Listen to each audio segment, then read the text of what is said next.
السلام علیکم ورحمۃ اللہ وبرکاتہ۔ الحمدللہ والصلاة والسلام علی رسول اللہ، اما بعد۔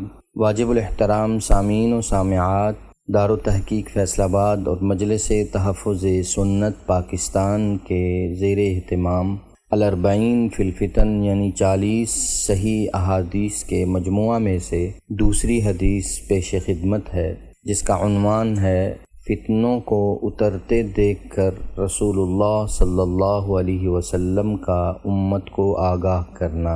عن ام سلمۃ رضی اللہ عنہا زوج النبی صلی اللہ علیہ وسلم قالت استيقظ رسول اللہ صلی اللہ علیہ وسلم لیلة فزعا يقول سبحان الله ماذا أنزل الله من الخزائن وماذا أنزل من الفتن من يوقظ صواحب الحجرات يريد أزواجه لكي يصلين رب كاسية في الدنيا عارية في الآخرة۔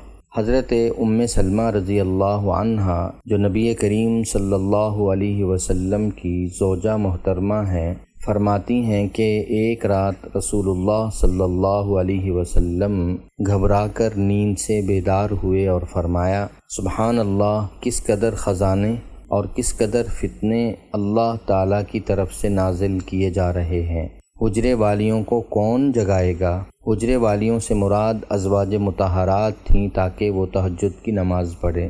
پھر فرمایا کتنی ہی عورتیں ہیں جو دنیا میں لباس پہنیں گی مگر آخرت میں بے لباس ہوں گی۔ مذکورہ حدیث کی تشریح پیش خدمت ہے کہ رسول اللہ صلی اللہ علیہ وسلم نے نیک بندوں کے لیے جس رات اللہ کی رحمتوں کے خزانے نازل ہوتے دیکھے، اسی رات اسی وقت میں بدکاروں پر اللہ کا عذاب اور فتنے اترتے دیکھے، اور فتنوں کے نزول کے وقت اعمال صالحہ، تہجد اور رجوع الی اللہ کی ترغیب دی، اور ازواج مطہرات کو تہجد کی تربیت دی جو ہر گھر کے سربراہ کے لیے ایک نمونہ ہے۔ مزید یہ آگاہی دی کہ قرب قیامت میں بہت سی عورتیں ہوں گی جو ایسے باریک کپڑے استعمال کریں گی جن سے بدن نظر آئے، آخرت میں انہیں رسوا کیا جائے گا۔ اس حدیث میں رات کے وقت میں واعظ و نصیحت کرنا بھی ثابت ہوتا ہے۔ عورتوں کے لیے حد سے زیادہ باریک کپڑوں کا استعمال